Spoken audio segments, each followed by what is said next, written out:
सुन्दरि Madhavi चन्द्र सहोदरि हेममयी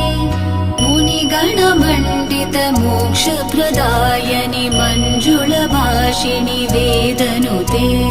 पङ्कजवासिनि देवसुपूजित सद्गुणवर्षिणि शान्तियुते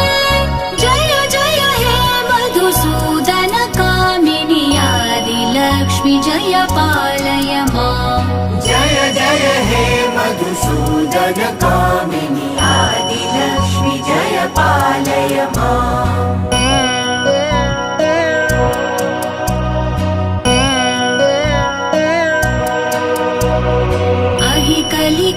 कलिकल्मषनाशिनि कामिनि वैदिकरूपिणि वेदमये क्षीरसमुद्भव मङ्गलरूपिणि